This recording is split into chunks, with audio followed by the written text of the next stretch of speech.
And this is where, it starts to get a little bit disturbing. Language is an autonomous informational system. One may even call it an organism, and it runs in our brains. It's downloaded against your will. By the time you're reading the waiver, it's too late.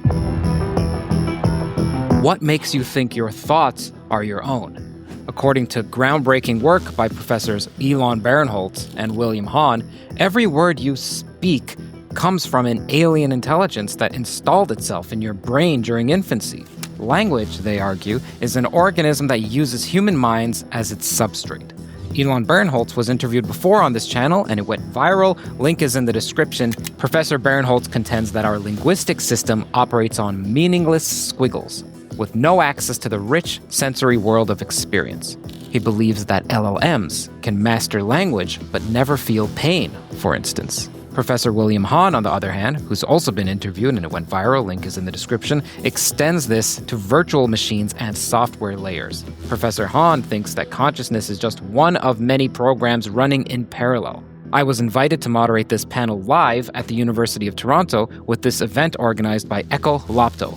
Again, links to everything are in the description. Today, I want to thank everybody who took time out of their schedule and their busy lives doing the many things that people do here in University of Toronto to come for this extremely special live in-person podcast with the Curt Jaimungal. Give it up for Curt. He runs the biggest science and philosophy podcast in the world. It's called Theories of Everything. Look that up on YouTube, Twitter/X, Instagram, whatever they call it these days. Curt Jaimungal, Theories of Everything. Very easy to say. And then we're also joined by Professor William Hahn, who came all the way from Florida. Give it up for Dr. Hahn. Give it up for Professor Elan Barenholtz, who also came all the way from Florida. I'm extremely fortunate to be in the presence of these brilliant people today. And the incredible work Curt has done with this channel and his podcast over the last couple of years is just nothing short of amazing. And I encourage everybody, if you want to learn about philosophy and science, technology, AI, consciousness, psychedelics like Andreas's work, maybe even hypnosis, all sorts of crazy stuff, I highly recommend you subscribe to this channel. So once again, that's Theories of Everything. And I think without further ado, we should get started, right? Let's rock and roll. Okay, welcome everyone. I'd like to get started with 5 minutes or so on your theory of everything, the way that you see the world, and then we'll see how Will sees the world, and then we're going to compare and contrast it. Okay, thanks. So my theory of everything, it's sort of a meta theory because it's a theory of theories. It's a theory of thinking, and it has a couple of parts to it. But I'll cram it all into 5 minutes. The first one is about the nature of language. Everybody's familiar now with the large language models, things like ChatGPT, Gemini, Claude, whichever your favorite one. They all have the same basic engine. What all of these models have done is learn how to predict a word from the sequence of words that came before it. And in the process of building these very sophisticated machines that are made of lots of these billions of parameters that to learn this predictive structure, what we've actually done is we've discovered a property of language itself. Language is autogenerative. That's the term I've been using, which means that it contains within its structure, the corpus of language itself contains the structure needed to generate itself. What these models are doing are just learning the predictive structure that's already in language. Language is an autonomous informational system. One might even call it an organism, and it runs in our brains. It doesn't actually have access to the other stuff going on in our brains. When we are talking about objects with features and colors, there's a sensory apparatus in our brain that is processing that information. Our linguistic system doesn't know about that. Our linguistic system is what we can call ungrounded. It only knows about symbols. I call them meaningless squiggles. It knows the relationship between these meaningless squiggles. It knows that the word red tends to go together with the word apple and the word blue. And it knows that they're in certain relation to one another. But it doesn't know in any deep sense, or any sense at all, that these actually extend outside of the world of language itself. So the first observation here is that language is its own system. And what's true in silicon and what's true in these large language models my claim is true in us as well. And when I'm standing here speaking before you, I have all kinds of things going on inside my brain. I'm thinking about visual imagery. I have a sense of my corporeality, my body. But there's a language model, an LLM, so to speak, that's running and speaking these words. It's doing it in conjunction with these other systems. It's receiving messages from them. But what it's really doing is just its own predictive engine. And this is a radical departure from the way we have thought about language until now. And when I say we, I mean the human species.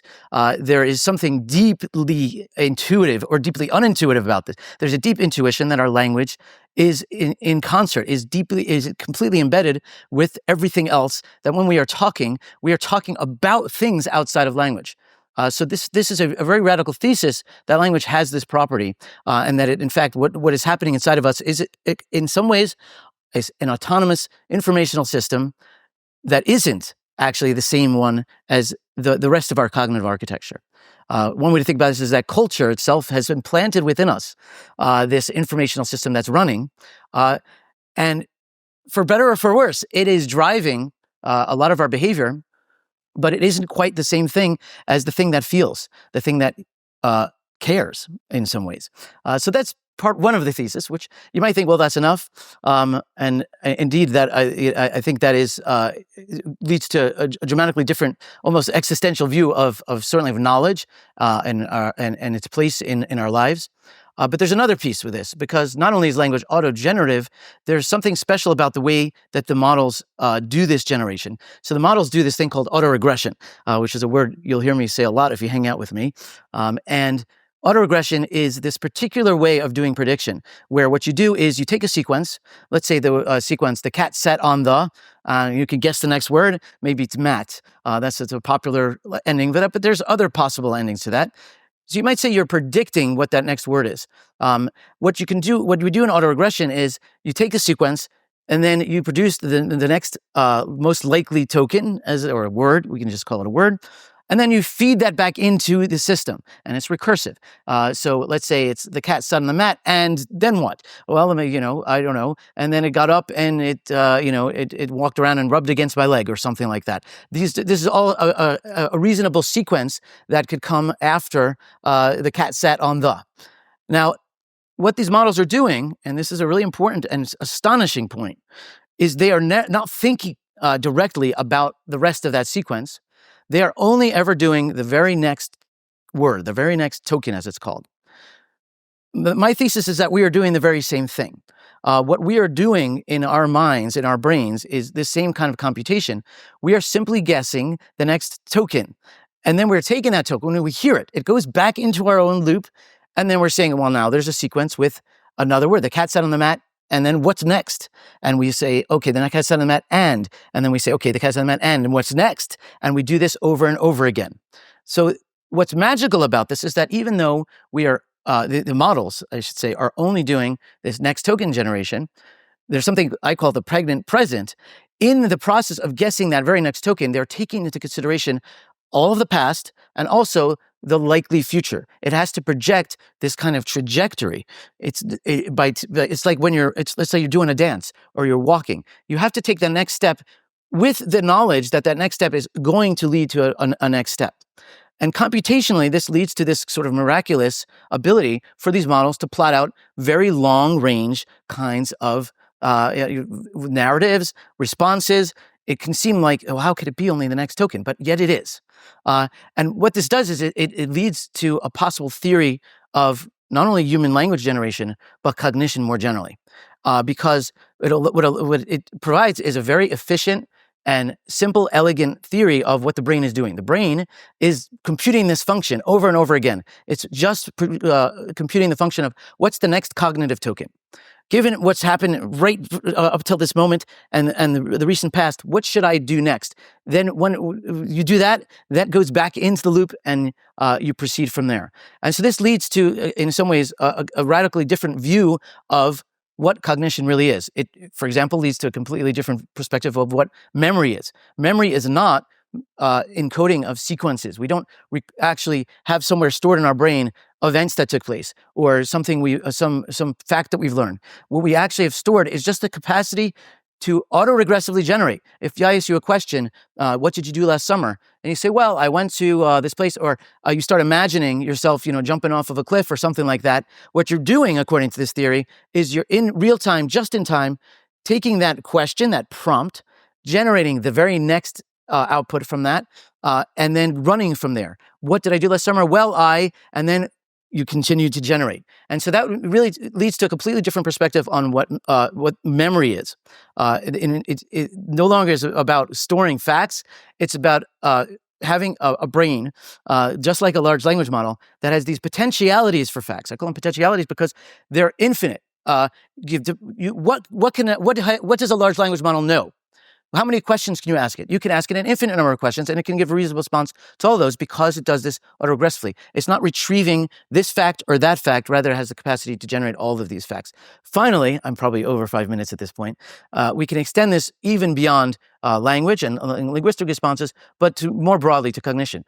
As I mentioned, thinking about a sequence, thinking about what am I going to do later on? I'm going to go hang out with my friends. Maybe I'm going to have to get in my car. Things like that. All of this, any thinking that takes place over time, where you have to sit there and do this. Right? What are people doing when they're staring into space? My argument is what people are doing is they are doing this autoregressive generation. We're living in this pregnant present where we're just constantly generating just the very next token and letting that flow. So I think we've got what we have actually through these large language models, not just a way of engineering really useful, helpful AI agents that can do stuff, but we've captured something really essential about how the mind works. Will. Fascinating. Obviously, Elan and I, we share a lot of these ideas in common. But one of the things that comes to mind right away, and we've discussed this before, is how surprisingly powerful this language model has been for doing what seems like non-language tasks. So the example I like to think of is if you imagine building like a robot or even like some kind of spaceship, and we go back a few decades, you would tend to think, all right, we're going to have this compute engine. We're going to have this kind of logic machine, and that's going to churn through facts, and it's going to deduce things and do inductions. And this is what AI in the 80s kind of looked like. And then maybe after you had that compute engine, you would then build a communication module that could talk kind of as like an add-on. That the ability to just communicate seemed at the periphery compared to the real thinking stuff, right? But what we've seen out of these models, and I think the best example is their ability to computer program, all of these capabilities just fell out of this token prediction. We didn't have to build an algebra engine or something that understands trigonometry or even optics. And when you think about when it generates the images, it gets reflections right. It gets speckles and bubbles and all kinds of things. It's learned a lot about physics. And you can do this with the language models as well. How is it that all that thinking horsepower just fell out of what seemed like the walkie-talkie, right? The communication module.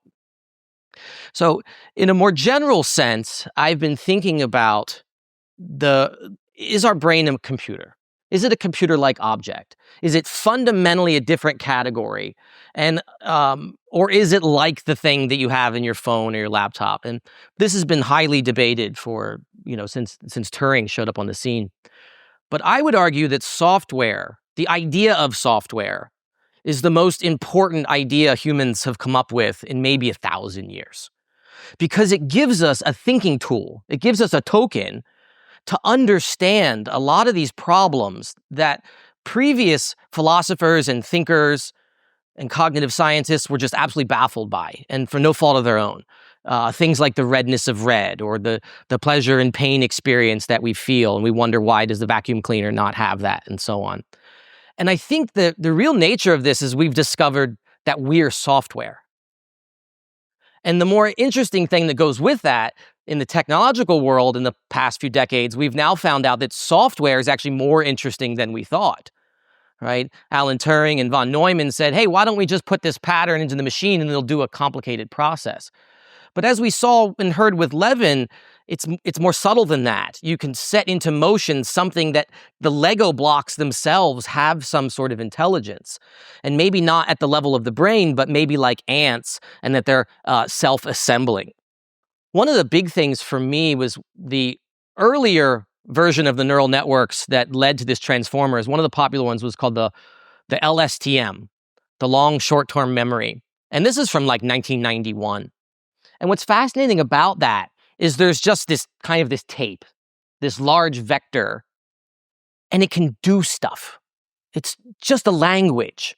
And if you put this language and you run this machine, which seems like it's just biting its own tail, it can do stuff. And I remember looking at that and thinking, well, that could be what DNA is. The DNA might not just be mapping to proteins, but I think a lot what Levin has now shown in the lab, that it's instantiating a kind of a proto-intelligence or an intermediate intelligence or some non-human kind of problem-solving engine, and that is what is responsible for this miraculous thing that Turing was interested in, our shape, right? This morphogenesis and how we get this pattern, because it's not obvious that we have a genetic sequence and then jump to we've got hands and faces and really complicated structures. And I think we need to look at this intermediate software layer, which is now we're bear witness to this with these language models, that it's not a one-to-one, right? You're not really listening to my brain. My brain's not talking. Something else that lives in my brain is talking. As a side note, it feels very autoregressive because it's not, right? I don't know where I'm going to go with this, but as I say it, things come into mind. And something we talked about a couple weeks ago, I think this applies to behavior in general, right? Think about when you didn't know what you were going to experience at this event today, but you knew by just showing up and being there, interesting things would happen. And so I think life in general, it has this kind of autoregressive property where sometimes just getting out into the mix will give you all of these ideas and avenues and pathways that you didn't see before. So that's the idea I'm excited about the most, is thinking about virtual machines. This is something that the technological world, if we go to Amazon, they use what's called virtual machines, and we can talk about that more. But these layers between the code and the thing that you're experiencing, the app, in the software world and technology on your laptop, it's not one-to-one. None of the programs you're using are talking to the chip. They're talking in some other language, C or Python, and then Python is talking to the chip with even more intermediates. And I think that we need to consider that our brain and our mind and our self, the ability to instantiate multiple selves, is because of this kind of virtualization. Yeah, and if I can just quickly, to me, that is even more than sort of the realization of that this is an explanation of language or an explanation of the brain. It is this radical departure from thinking of, we've thought of math for a long time as a method of description of the physical environment, physical processes. But we really have to. It's not about the symbols on the board.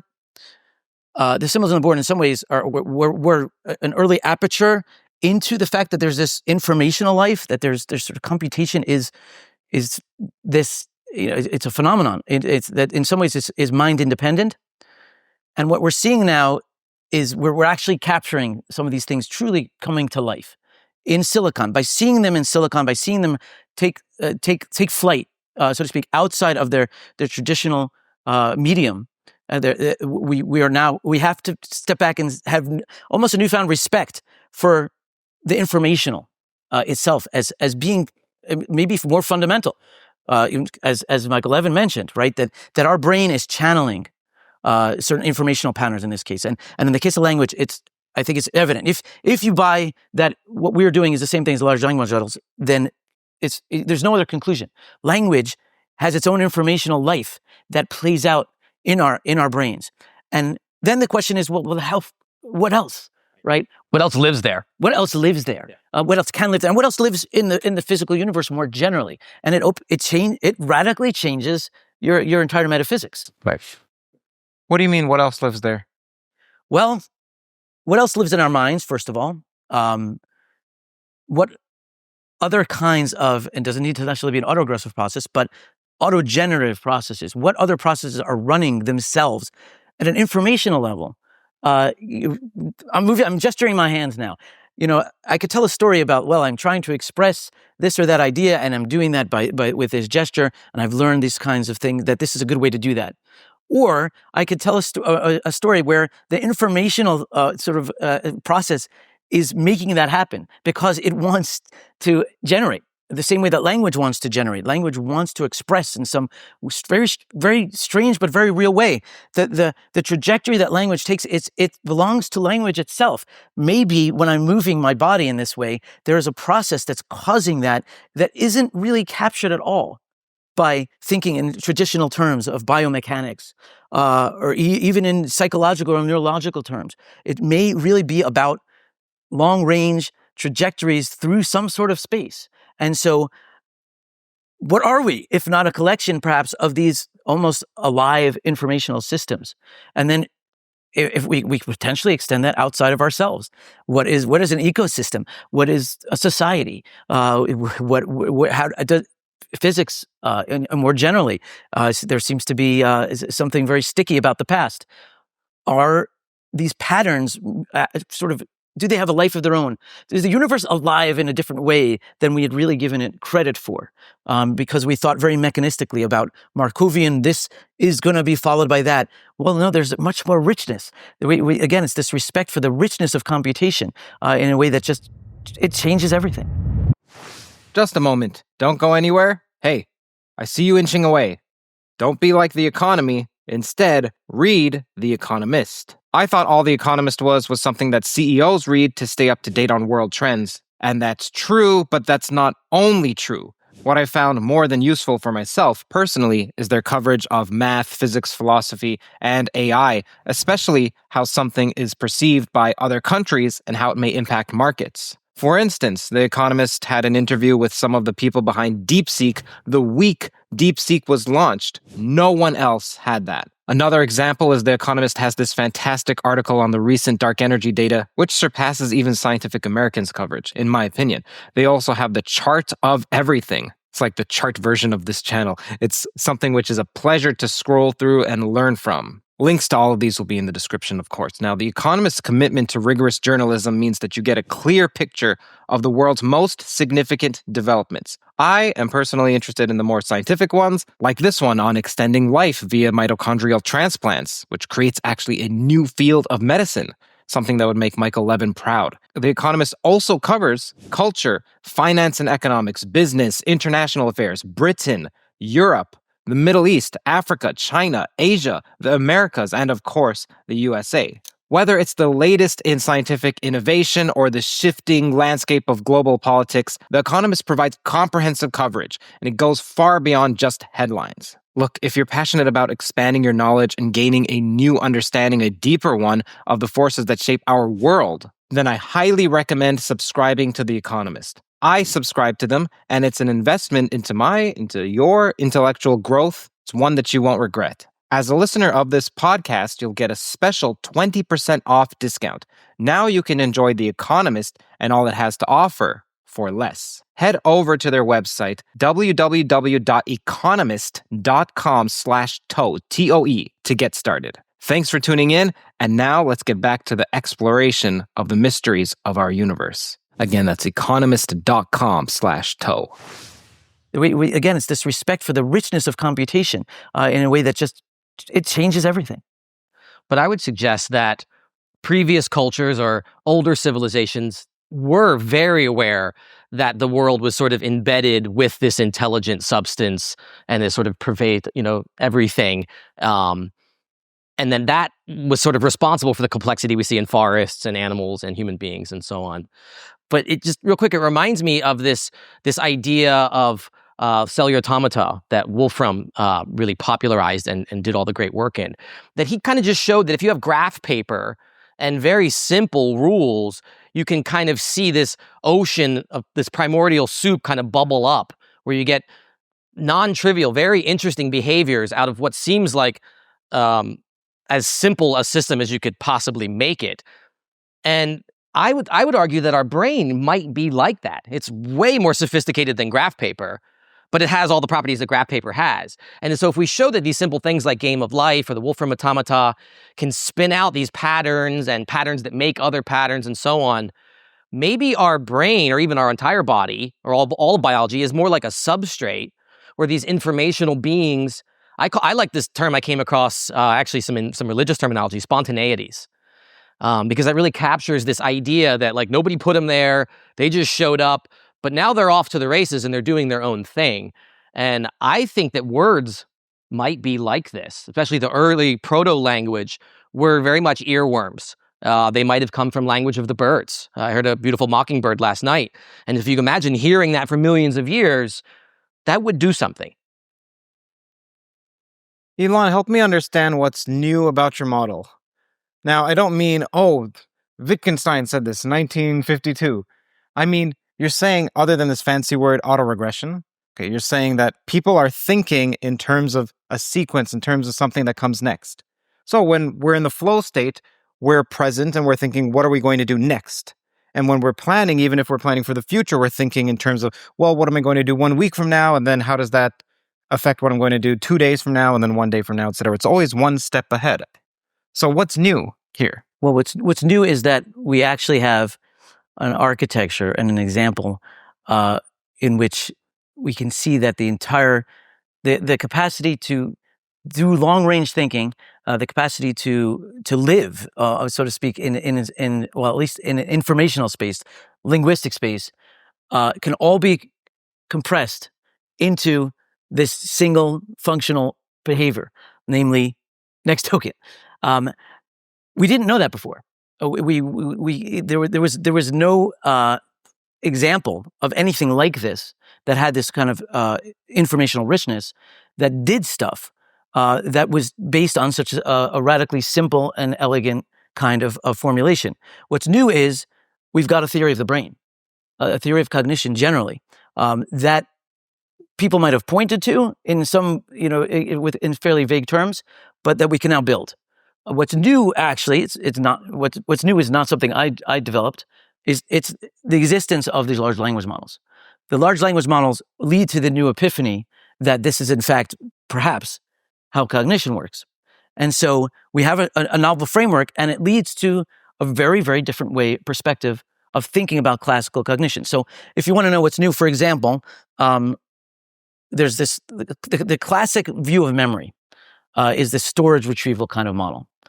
For example, if I ask you, to repeat back a sequence of, a couple digits or letters, the canonical view is that there's this thing called short-term memory, which is this box that holds stuff for a certain amount of time and then it decays.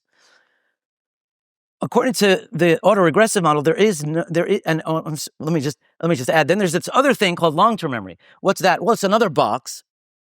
That some stuff from short-term memory, if you want to hold it for a longer time, you put it in that box, and that's like, it's refrigerated, so it lasts longer. And so you've got these two boxes with stuff in them, and then when you want to find some information, what you do is you have to have a retrieval process. You go and you see, well, what's related to what I'm talking about right now? What information? Where did I leave my keys? Or what did I do last summer? Let me go find the relevant memory and retrieve it. The autoregressive model completely obliterates the distinction between short-term memory and long-term memory, and in fact, completely obviates the need for any sort of retrieval process at all. So it is a completely different framework. Instead, what we're doing, according to this model, is we've got these stored weights. That's the large language model. It's just these billions of parameters, and those parameters, all they are, is they instantiate a function. A function, just what does that function do? It says here's a string of words which you just turn into numbers. And then it says, what's the next one? That's our brain. Okay, this is your brain on autoregression, right? It's just basically a function that says we're going to take in an input and we're going to produce an output. And then you've got the short-term memory is, well, what have I said since you asked the question, right? Here's a question, I'm producing an answer. What did Curt say to me a little while ago that's causing me to generate this very next token and the next one? There's some residual activation, or there's some, in the models it's called context. In the LSTMs, it's this memory, which may or may not be sort of the right way. In the large language models, it's literally the context is like the whole thing, right? Whatever you've said until now, whatever the model has said. In our brains, it's probably closer to the LSTMs. It's some sort of compressed version, but that is the whole flow. The whole flow is you've got a static set of weights, which is our brain, and then our sort of dendritic weights. And then you've got this dynamic process of, okay, generate with those weights, generate one thing, tack it on to what's been generated before. And this may go a lot longer than short-term memory. It may not be 15 seconds as short-term memory dictates. The classic experiments where they ask you, can you repeat this particular sequence? That's not something we ever do in regular life. We don't have to remember what exactly did I say 5 seconds, 10 seconds ago. There was a kind of error of looking where the light is in trying to build out these models. You can give people that task and they can retrieve that stuff, but that doesn't mean we've got memory whose job it is to retrieve. Instead, what I'm proposing is that we've got generation, and generation is guided by what's happened in the past, but that is guided by much, much more than the past 15 seconds. Again, it dissolves this arbitrary idea that there's this short-term memory box. All you've got is residual memory that could reach back into time 15 seconds, a minute. We're having this conversation now. Will mentioned something when we were talking over there. That's still bouncing around. It's reaching in, again, the pregnant present. It's reaching in to what my current generation is. So it completely obliterates, I would say, 70 years of cognitive science. So what's new here is a completely, an elegant and efficient model of the brain that's distinct from anything that cognitive science has proposed until now. I really like what you said just now at the end, but also in the beginning, that this is a theory of the brain rather than a theory of neurons or neuroscience. And I would argue that some of these new models are some of the first real kind of connecting from both ends. We've known for 100 years or so what neurons are all about, at least in the basic sense. And cognitive scientists and philosophers from the other direction have been trying to figure out these properties like memory and planning and logic and stuff like that. But these modern things, they're made out of simulated neurons, right? At the bottom, they're very, very simple brain cells. They're not nearly as complicated as the ones we find in our own brain. But we can think of it as a model that has both scales at the same time. And what's to me so fascinating is not only do we not need a special box for short-term or long-term, we don't need one for planning. We get that out of the box. Logic comes out of the box. Ability to write poems or something like that. Just it's all sort of latent in this just ability to predict the next token. And so I think we're just starting to see the emergence of an actual brain science. And now what we need to do is go look at our neuroanatomy and see, okay, is this what the hippocampus is doing? Is this what the amygdala is doing? Like, how are these cortical structures interacting with all these nodules? Because one thing, when we slice our brain open, it's not a homogeneous mass of neurons. And evolution could have done it that way relatively easily. So these structures must have some utility. I have some theories on that we can come back to. Yeah, remind me. But a point which I know you'll certainly agree with. We shouldn't take the terminology of neural networks that seriously, in the sense that, and it comes back to an earlier point we made, the brain is instantiating some sort of function here. And I really mean it when I say that they're at a high level, that the brain is doing the same things as the LLMs. Now, does that mean that I think that we're talking about neural circuits doing the exact same thing as the computer circuits? Do I even mean that they're transformer models that are doing self-attention? Not necessarily. It's really about at this high computational level. And matrix multiply, which is really the core engine of transformers, you didn't really need the brain. It's nice to call it neural networks because it's sort of, it rhymes with it. You can do it as these connected nodes. You could do it as a graph, but you could do it as matrix multiply, and a mathematician will look at you funny if you say this has anything to do with the brain. And that really gets to this point of substrate agnosticity. And even, it's not even about substrate, right? It's not even about whether it's made out of biological matter or it's made out of silicon. It's really about thinking about these things not at the architectural level, but thinking really at the functional level. And the functionalists, there was a functionalist school once upon a time in psychology, but they didn't have the breadth or the depth of computational resources to really explore things this way. But I think we're becoming functionalists once again. Just real quick. They entertain the idea that all this was software, but they were looking at a 1950s version of software, and they say, oh, the mind can't be anything like that. And so the cognitive revolution kind of died out. Right. So now we're seeing a revival. I want to get to consciousness and language, but there are 2 points of confusion which I think may be related. So if language just refers to itself, then let's rewind the clock 10,000 years when our vocabulary was smaller, and let's just say we had the words fight and mouth and left. How do those 3 tokens become 3,000 explicated tokens? So that's one question. Then another one is, well, what about indexicals? Like, pass me that. Meet me here. I'm going there. Okay, what tethers that to the world? And even worse is there's these sort of conjunction words that it's not exactly clear what they're doing, and you're touching on a very difficult problem. So the origins of language have always been fascinating and really one of the greatest challenges in cognitive science. The problem got worse, not better in some ways, by virtue of what we've discovered, because this, as you're pointing out, right? The claim here is that language is a sort of perceptual, independent. It's its own kind of organism. If we look at animal signaling, and there's very strong, many decades of research. Animals don't seem to do language. I think we have a better idea of what we mean by that now. They don't do autoregressive next token generation. They have nothing remotely like this. What they do have is this kind of concrete signaling that there's this kind of situation arises in the environment. You make this sound. They don't have is. They don't have the. They don't have any of these things. They don't have anything like the true generative kind of system that we do. The fundamental question here is how on earth did we as organisms make this huge qualitative computational leap from one kind of system to a completely different kind of system where what those words the and all and is are really doing, we're only now going to understand, we're only going to start to understand them within this kind of framework. They don't show up in animal language. They don't show up in any sort of classic semiotics where it's like that symbolizes that. They don't symbolize anything in the environment. But they're very powerful in the autoregressive process. They are doing things in that framework.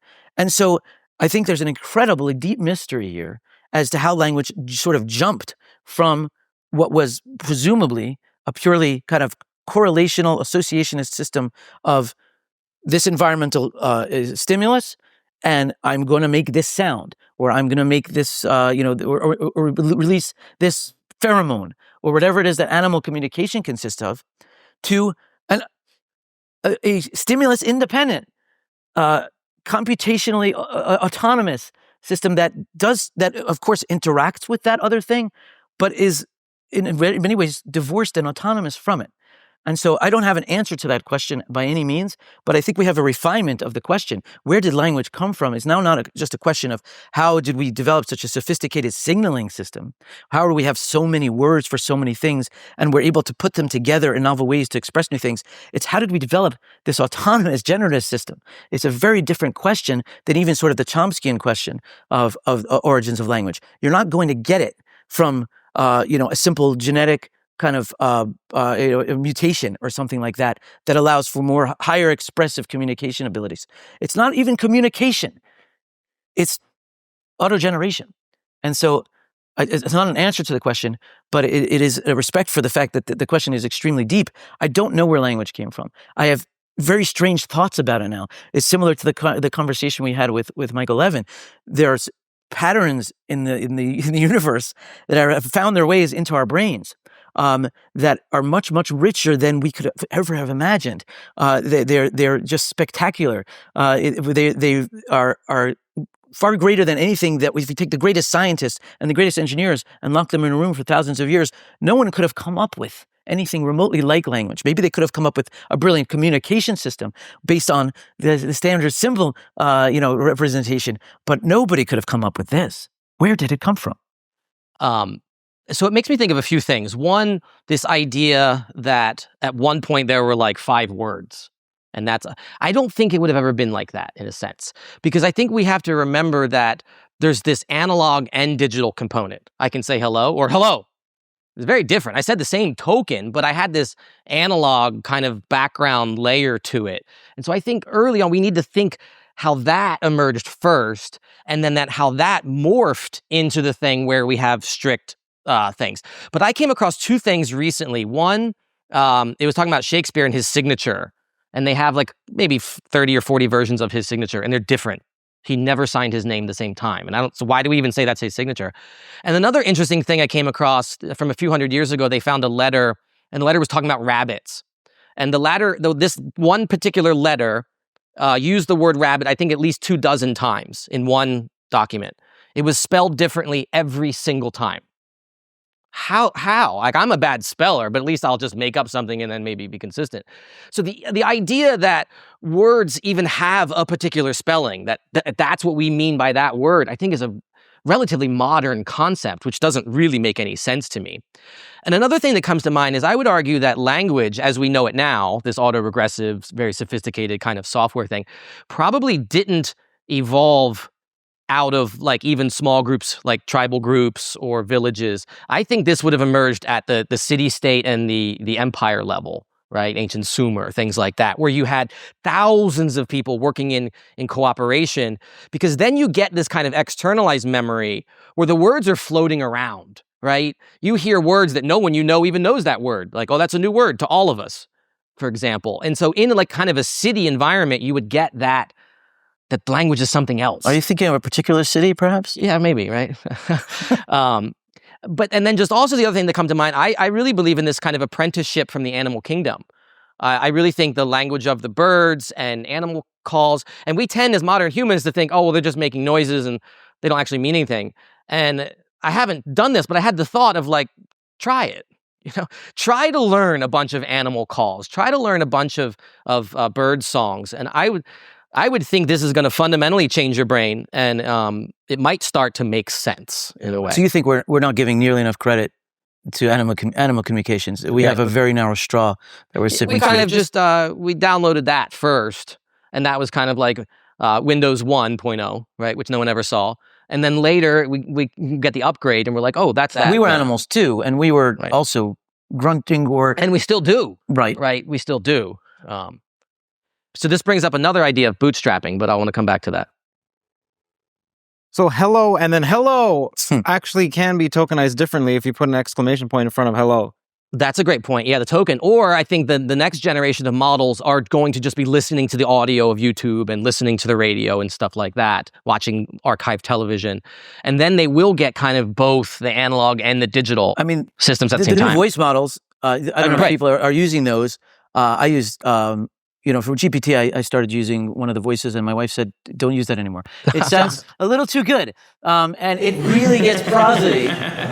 Really good, really well. And I think that depends if it's a woman's voice. Yes, indeed. Where you're that listening particular voice. To that.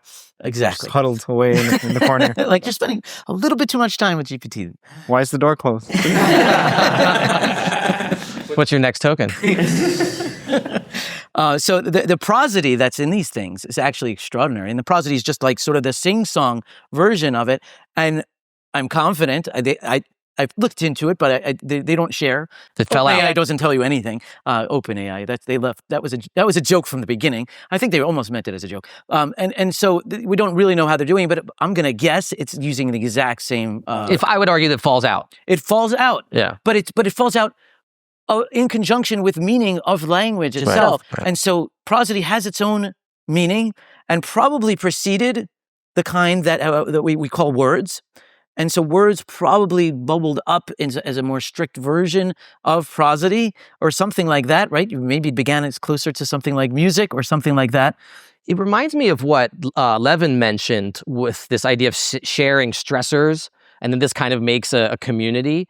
Imagine we're all trying to predict the prosody, not just the token, but like the emotional valence that goes with it. And by doing that, we might be bootstrapping some sort of shared experience. Let's make the analogy, forget about neurons. We're here at the Bayhan Center, so Computer Science Center of U of T and math. Let's think in terms of matrix multiplication. The multiplying of a matrix for language, is that a necessary or sufficient or neither condition for consciousness? Whoa. Well, I don't think language has consciousness. So I am going to go out on a kind of metaphysical limb here and say that the symbolic is kind of a different, it's a new physics is one way I think about it. And symbolic means? Well, symbolic actually means that the representation of any let's say a word, let's actually talk about matrix multiply for a second. So what happens in these models is you take, here's a sequence, here's a big corpus, and I want to learn the relationship between words in the corpus. So what I do is first I tokenize it. I chop it up into different pieces. Like the word word is going to get a certain numerical representation. I'm going to say 00111 whatever there, and then some other word or maybe even just a part of a word like a suffix or something is going to have a different representation. I'm going to turn that into a vector, which is just a string of numbers, and then in the course of learning, what I'm going to do is I'm going to learn what to multiply that vector by, such that it's going to have a higher dimensional representation. It's a much longer vector. And so we've got these big, giant vector representations, and we can think of it as a very high dimensional space. Or if you don't like to think about high dimensional spaces, because nobody really does, because you can't really think about them, you could think about it as a three-dimensional space. And each word is just a location in that space. Now, what language is in this environment is that this word has its meaning by virtue of its not actual representation. The point where it is in the space is arbitrary. Right? Where it is in the space is arbitrary. What gives it its meaning, quote unquote, is where it is in relation to the other words. If we have the word red and blue, they're going to be in some relation to one another. That is what the models are using in order to do the next token prediction. Now, when I say the symbolic, what I mean is that vectorization itself is an arbitrary kind of representation. There is nothing in that symbol. If you could study that symbol all day long, and you could study, try to make sense of the zeros and ones, whatever you're, however you're actually, representing the space. You're not going to find the meaning in there. And I would say that same thing very much holds true for natural language. The word red doesn't mean red. Not only in my autoregressive sense, and I don't just mean that. I mean the word red itself doesn't point to the qualities at all. And it's just letters. It's squiggles. It has nothing to do with it. Now, that is very different, and this is the turn where I'm going to go to consciousness. That is very, very different from the kind of the neural representation of redness itself.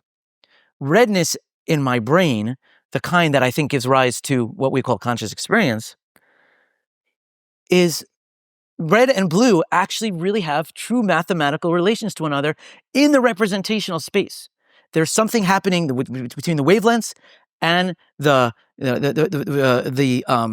rhodopsin release that's happening in my retina that scales in a particular way across these different cones, such that red and blue really mean something in relation to another, not just by virtue of their embedding in this arbitrary space, but by virtue of their actual properties.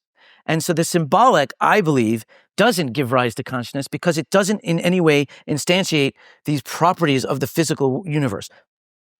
Consciousness, phenomenal consciousness, all of it is sensory and at its base.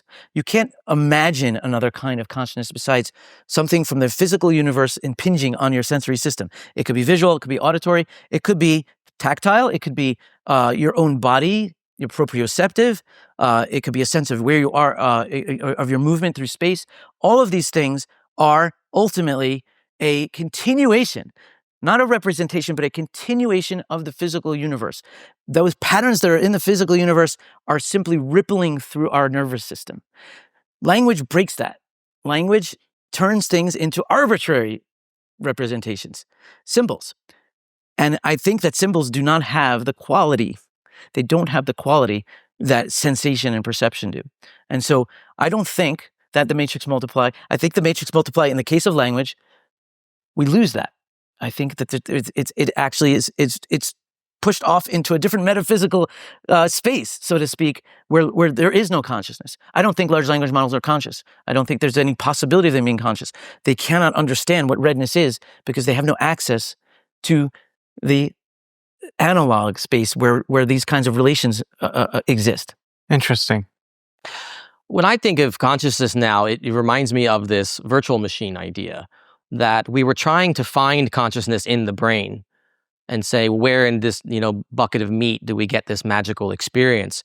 And I think that we need to consider that we're instantiating this other thing, or maybe multiple layers of it. And I think that's where this I don't mean to say it's not interesting, but that's where this thing we call consciousness, or maybe even self, lives. And I think we see this with the cases of multiple personality syndrome and disorders, where people are kind of obviously instantiating more than one seemingly conscious entity in a single brain.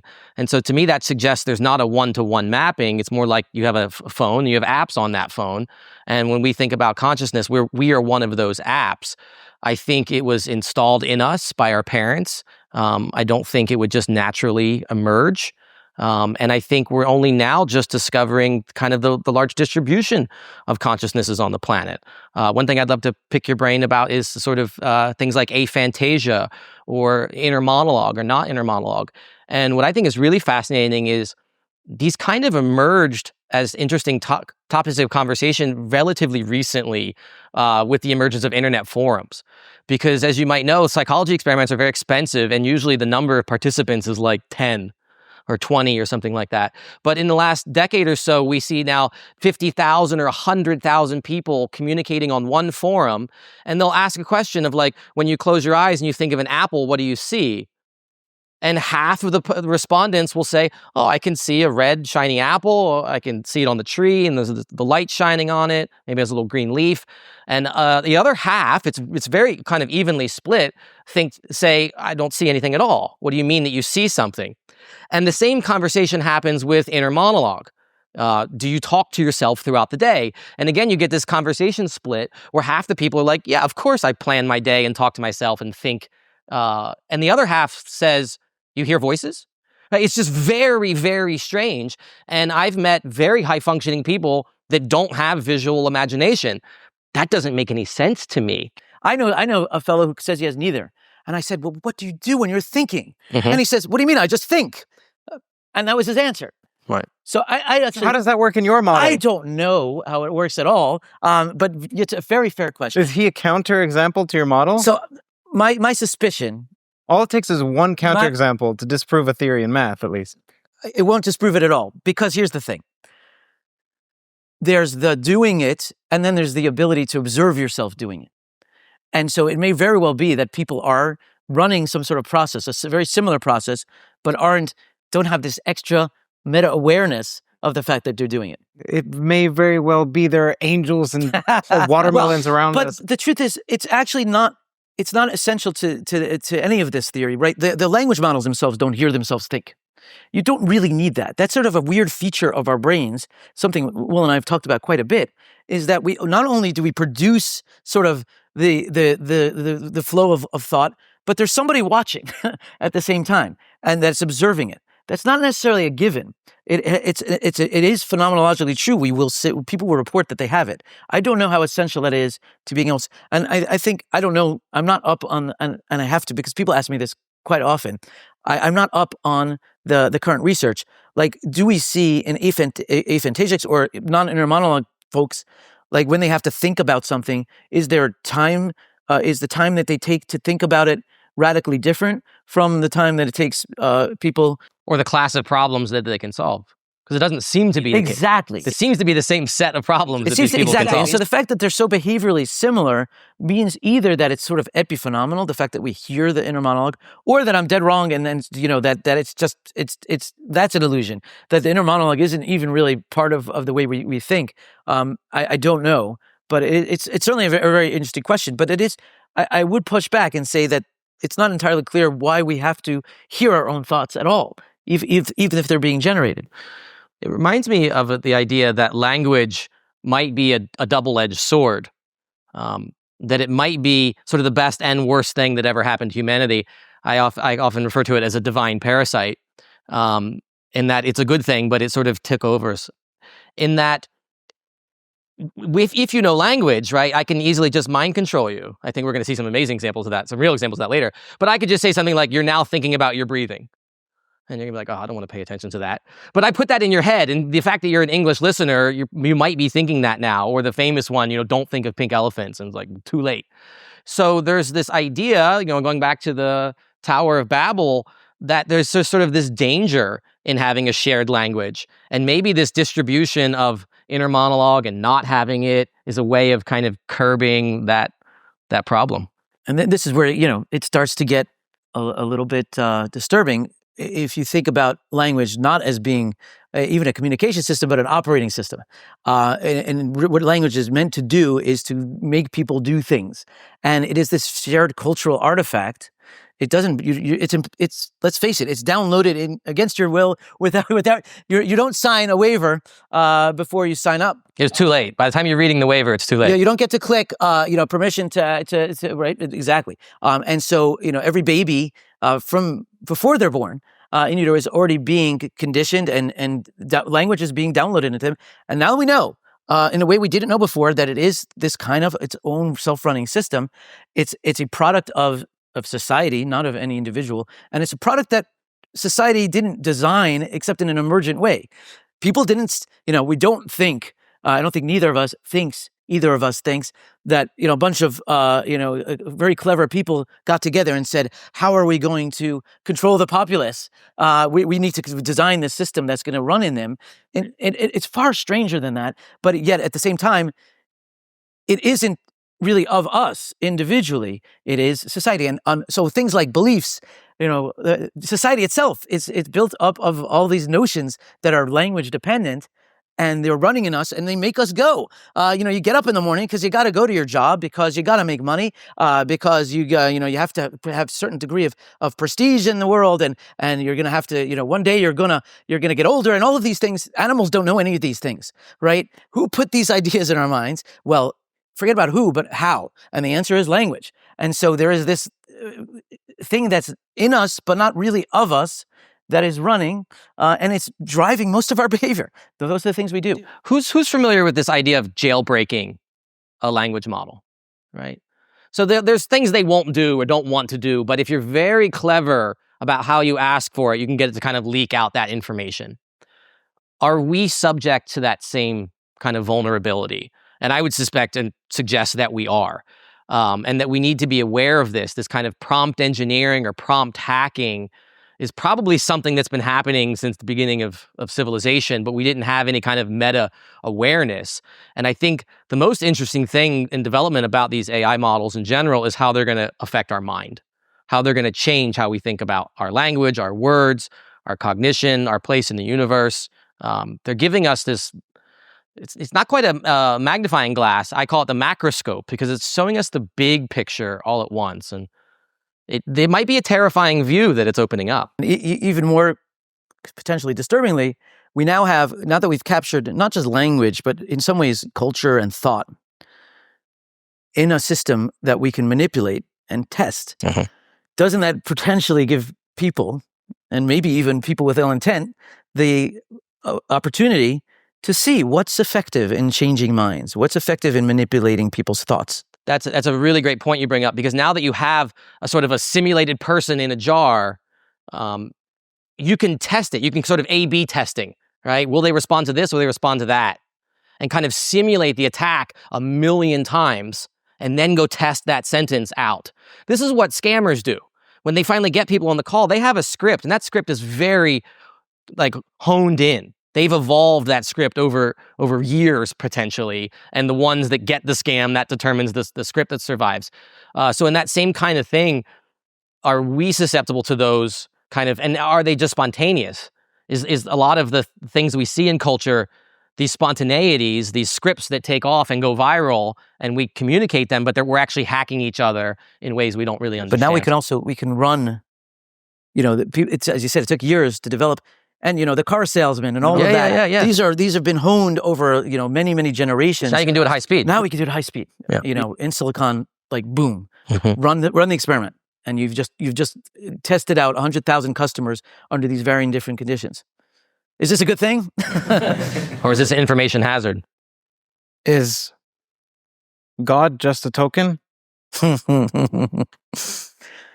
Quite.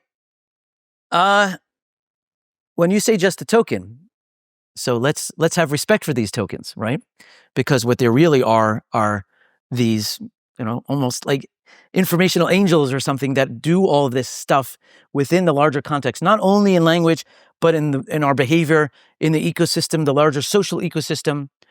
What is God in that system? And the answer in my case would be, well, maybe it doesn't point, it's the same way that red doesn't really point to that cup. But what does it point to? It's not pointing in the traditional sense, but it's doing stuff. If we think of an operating system, what does God do in our operating system? What does the token God do in our operating system? And then you have a completely different perspective. It's not about an ontology of like, does it point to some divine being, whatever that would mean. And, when you try to define God, it falls apart in your fingers. But what does God do in the minds of people? Well, I think we have actually some good ideas about what that idea does. Is maybe that idea itself almost synonymous with what people mean by it? Now that's where things get really interesting. You can imagine a God so powerful he need not actually exist. Exactly. Right. Yeah. And something we talk about a lot, it's, my thoughts are not your thoughts kind of a thing. And another joke that we follow up with, it's the thoughts that do the thinking. So if I were to phrase it, is God just a story? And if so, would that make him any less powerful? Right? And I think what you're suggesting is it's real, and I would say it's real like software, right? Facebook's just software. It's not real. There's no actual physical entity called Facebook. I don't mean the headquarters. I mean like the thing that we log into or whatever. But it's real. I don't think anyone would argue that things like large software platforms or even markets or societies, you can't pin them down. Be like, well, what is Toronto? Is it that thing? Right? No, it's somehow weirder than that, but doesn't make it any less real, right? Well, there's a difference here between God as one traditionally conceptualizes it, whatever that means, and then God as just a story that has effects on people. Now, if the broader sweep of people believed God was just a story that happened to have effects, that would also have its own effect, separate from the traditional conceptualization. So wouldn't the first and second be the same thing? So I call this third order religious, right? First order religious is just it's just true, it's real, it's out there, you don't really question or worry about it. Second order would be, well, it has utility, it helps a lot of people, it's a very powerful, collective force. And I would argue what I call the third order is to realize those first two are the same thing. It doesn't make it any less powerful or majestic or divine or inspirational or transcendent, maybe even more so, because we now see how it sort of bootstraps into reality. Yeah, one way to think about this is getting outside just of a sort of the very limited space of thinking about physical reality as impinging on our senses and causing these behaviors, but that the universe broadly is kind of reflected in these patterns that are taking place in our brain. And then you just have to do a quick little switch, the old switcheroo. If we call the physical universe, and maybe the physical universe is an instantiation of, some sort of Platonic informational space, well, let's just call that God. And then what has happened here is that has actually molded this particular system that's talking about itself in some very, very real sense. Or constructing itself even. Or constructing itself. Okay, now we're in a room full of students of all ages, some researchers, some academics, and so on. What lesson do you wish you had when you were younger that can apply to them other than follow your passion? Be very, very suspicious of scientific orthodoxies. I think the process of growing up to some extent is realizing that adults have no idea what the hell they're doing. The same is true not only for the regular adults, like the ones in your life, your parents, who you kind of figure that out pretty early, but it's true of sort of the greatest scientists. I think we're seeing that now in a very deep way, that there are certainties that I think we held from a societal standpoint that are getting very shaky, and I personally see it as a ripping open of the sort of the foundation of what we thought knowledge was. For example, there was a certain kind of core basic foundation. Well, language, people didn't even really deeply think about what language is. At least they certainly didn't come to the conclusion that it's this thing that's doing this stuff. And that means that all the pious certainties of the scientific establishment, and we're in a place of science. I'm not saying, by the way, judge science more harshly than other kinds of belief systems. What I am saying is judge all belief systems with a great deal of skepticism, because we are barely scratching the surface of what we can actually know. We are, as much as we do know as a species, and it's extraordinary, we can build incredible structures, and we have figured out quite a bit about the physical universe, much more than our ancestors knew, much more than we knew 50 years ago. relative to what's unknown, we're just getting a glimpse of that. And so I'd say go into the world with a radically open mind, but at the same time also recognize that there are systematic ways of thinking that have led us to this point. The engineering of large language models got us to the point where we can now say, wait a second, what is all this stuff? And so there is a path, so to speak, that humans have charted that is very worth understanding and very worth emulating in some ways, but at the same time, respect it, but not too much. Beautiful. I think first I'd say have the courage to believe in your own ideas. All of the stuff we're talking about now, if we go back a decade or so, it would have been almost impossible to listen to it. We were in kind of the AI winter, and all of these interesting ideas were just, it was hard to get them out. And I would suggest that some of the things that you are thinking about now and you are working about and that you're excited about, you're probably keeping them like close in your pocket, hidden, because you think, oh, the world's not ready for that idea yet. Be bold and put it out there, because you don't want to be the second person to put the idea out there. You want to say, no, I was thinking about that a while back. The other thing I would say is tolerate ambiguity and be wary of strong opinions. If you find yourself having a very strong opinion, or you're talking to someone and they instantly kind of activate this very strong reaction, question that. Question why you have this immediate, and ask yourself, am I really thinking about that, or did I have the answer ready to go? And if you find that you or other people have the answer ready to go, then where did that answer come from? And if you cooked up that answer and you thought about it for a long time, then that's fine. But just question your beliefs and be aware that our mind tries to prevent us, and society tries to prevent us from thinking these unthinkable thoughts. And the thoughts that we're sharing today, I would argue that were nearly unthinkable even a decade ago. So we're going to open this up to audience questions, and it will be exclusive to Substack. So search the Substack, which is on screen right now. Thank you for watching.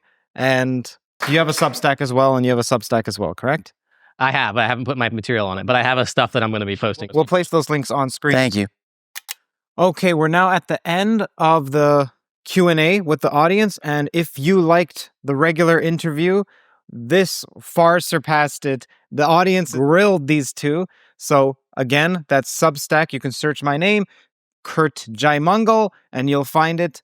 Thank you to everyone.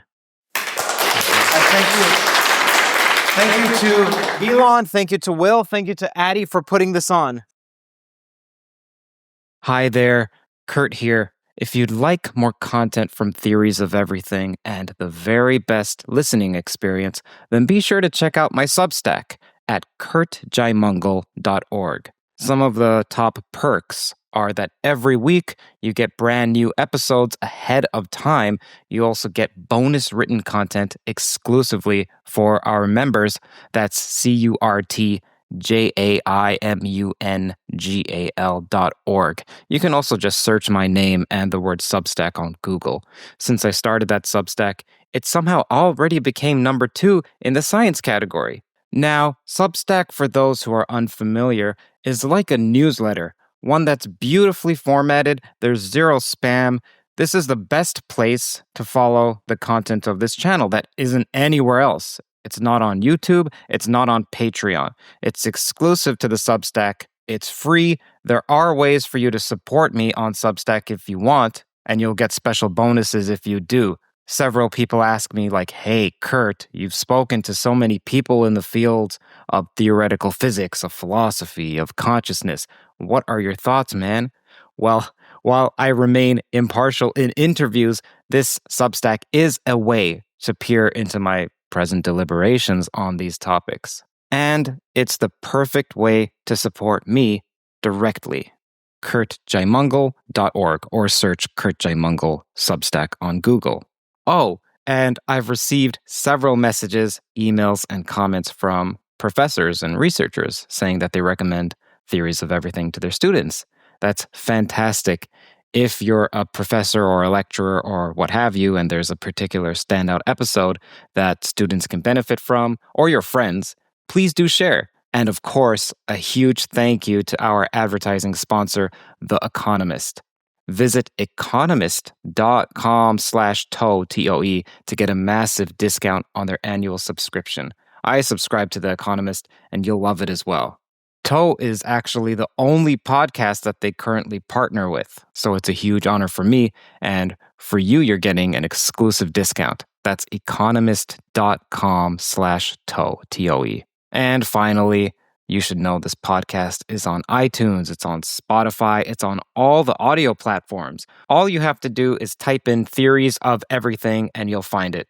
I know my last name is complicated, so maybe you don't want to type in Jaimungal, but you can type in Theories of Everything and you'll find it. Personally, I gain from rewatching lectures and podcasts. I also read in the comment that Toe listeners also gain from replaying. So how about instead you re-listen on one of those platforms like iTunes, Spotify, Google Podcasts, whatever podcast catcher you use. I'm there with you.